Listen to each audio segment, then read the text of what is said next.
So hey everybody, this is Matthew from Super Slime Brothers, and I'm going to be starting a new Let's Play of a game that I really like, but am not going to be able to play properly until I get a $100 cable to make my GameCube able to use a component instead of composite. But I was so excited that I wanted to just, get in here and take a look at this classic from the year 2005. Now, 2005 was a momentous time in my life because I was a little bitty babby where I didn't know what video games were. I wasn't too aware of things. And then I saw a commercial for a video game. And this video game was Killer7. And I remember vividly seeing it on television where it played alongside Hopper 7. So you can see my old files here and stuff. It was called Killer7, and it played in a commercial along with two other games that included Resident Evil 4 and Okami, which I think, and you can see kind of the latest times that I played it, last time being 2005 was the first file here, 2008 I think was the latest time I actually played and saved, so yeah, I guess we're going to start a new file, and might not be too wise to do that, but I'm going to. Because this, music. Because I suck, and I came unprepared, I also can't hear anything of the audio of the game. So, I can't hear this great music that's playing, and yeah. So back to the story. So, this game came out, and it was like, just, what is this thing? What's happening? This is a period of time where IGN kind of ruled the internet and Game Trailers was around and stuff, but finding video of it was just like, you find in tidbits here or there, like scattered around the internet, and like you'd have to go to like your friend's house who actually had the internet, and this is 2005, and we did have the internet, but it was really slow, and yeah, so this game came onto the scene, and everyone went absolutely nuts for it, at least from what I remember. I remember some pretty unfavorable reviews of the game when it came out finally. Some people were pretty unhappy about it. And they're like, oh, why are we stuck on rails? What's up with the story? I don't understand. And I don't understand. I still don't understand to this day. And yeah, that's Christopher Mills. The voice actor was in one other thing having to do with the Playboy Mansion, which is really weird. And this is Garcian Smith, portrayed by Greg Eagles, who was the voice of Taurus from Interstate 76, who Suda51, or Goichi Suda, took a hell of a lot of inspiration from in this game. And you can tell from like the cel-shaded style to it, and the character shapes and everything. Having Greg Eagles here, this cool voice. I can't hear anything that he's saying, but I played the game so much I pretty much know what he's saying. And he said they're all fucked or something. So yeah, this game, as said before, was made by Suda51, who we probably now more know for No More Heroes, and for, what else? Lollipop Chainsaw, No More Heroes 2, that game where he plays Garcia Hotspur, and a few other things here or there that didn't ever really seem to hit the same mark that this game did. And I think a lot of that kind of has to do with who he collaborated with. We're gonna skip the controls. Who he collaborated with was the guy who, and I apologize because I can't remember his name right now, who created Resident Evil.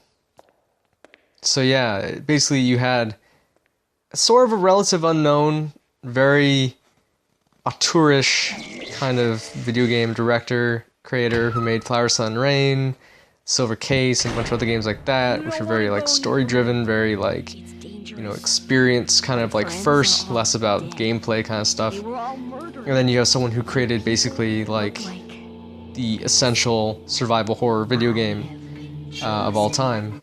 So yeah, kind of a dream team in terms of like Japanese development and stuff. And you can see the Resident Evil creators' influence throughout the game in terms of the puzzles that you see throughout. And yeah, it's pretty. It's not an how to describe it? It's not a that's Irizarry or whatever. It's not a talk to him for a second. It's not a how to describe it? Yeah, we're in a tight spot. He's in some tight bondage gear. You know what I'm saying? The puzzles are very simple, but they're interesting, and they don't get in the way. And even though, you know, there's lots of barriers between you and like progression, like you have to face off against puzzles, you have to face off against barriers, you have to face off against learn how to use your guys' abilities and stuff like that. And you also have to fight the Smiles and stuff who are all around here, which are the crazy weird exploding guys. It's not a big deal, and like it's really weird in that way where, you know, you have such a focus on like staying on the rails and continuing forward and experiencing the story and stuff. And yeah, so maybe I can get this guy a little closer. So this is essentially kind of the something you have to kind of focus on in the game is killing these Smiles who are like these weird biological weapons who have like a bunch of bombs inside their bodies and stuff. And they're really, really messed up, and they have these creepy, weird laughs. And unfortunately, because I don't have any audio, because I'm an idiot, I can't hear them laugh. So it's like almost impossible to actually know when they're coming. So yeah, kind of one of those weird things. Yeah, they'll bomb rush you, quite literally. Like, they actually will. And as Killer7, you are basically the only people in the world, I'd like to say, who can detect the Smiles. So let's see if we can shoot them in the little weak spot. Great, perfect. That's exactly what I meant to do. They can also run around without a head, but they can't run around if you take out 3 of their limbs. So if you take out their head, their arm, and their leg, they will die automatically. And who's this? Who is this funky man who just so happens to be named Travis, and who is also an assassin? I didn't forget. Yeah, you're Travis. You're Travis Touchdown. That's what I'm saying right here. And I wrote way in the past a profile on this guy, Travis Bell, talking about him as a character, and basically surmise that he is Travis from No More Heroes, at least in like kind of the beta stage of his development as a character, and maybe Suda51 recycled the character, or at least the name or something, and brought him into the next game. The reason why I say that is because this weirdo up here loves bullets, and he'll always find these demon bullets, which you need to do progression in the game and get through this gatekeeper that comes up later.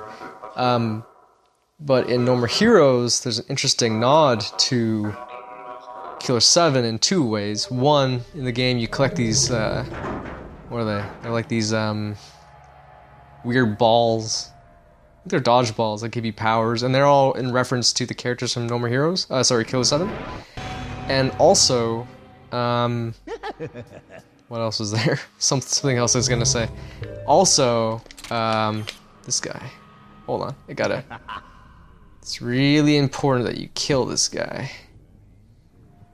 And because the game is in black and white, seeing his little... Oh, perfect. It's great. Yeah, just what I want to have happen. Perfect, perfect, perfect, perfect. This is going great.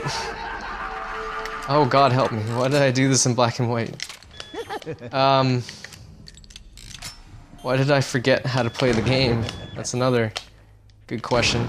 Because right now I'm like level 1 with the characters, so yeah, getting attacks like that are really difficult. So we have one charge, and there's a really cool ass sound that it makes when it charges. So we need to get 3 charges before we can kill this crazy smile generator thing. But that's like really easier said than done when you can barely see what you're doing. At least they all have their weak spots in the same place. There you go. 1, 2, 3, charge shot! Yeah. So, yeah. But, you know, that's kind of Suda51's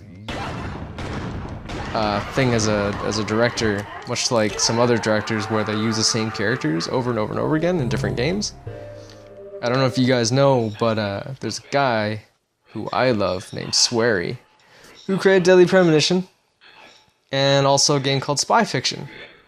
And Deadly Premonition and Spy Fiction, there are 2 characters who are both in it.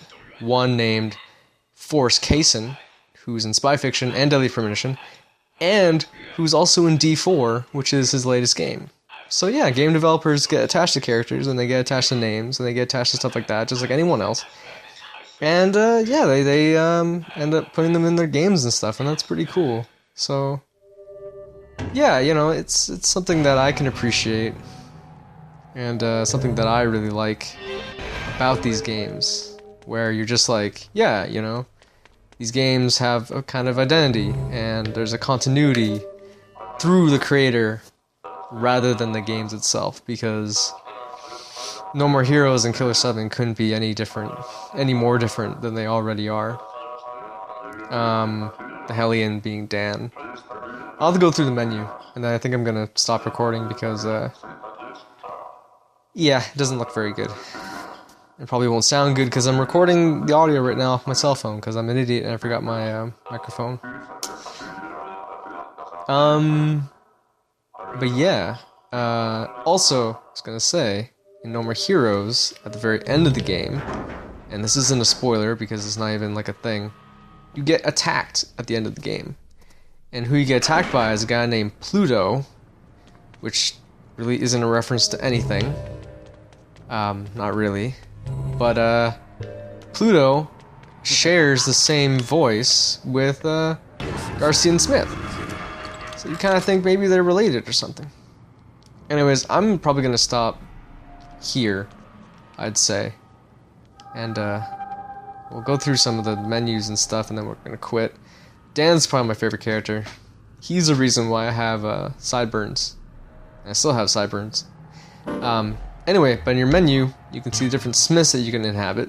There's Dan Smith, Kaede Smith, who uses I'll just show you, who uses a, extremely slow-firing, weapon called the Killer7, because in Resident Evil 4, you get a gun that looks exactly like this called the Killer7.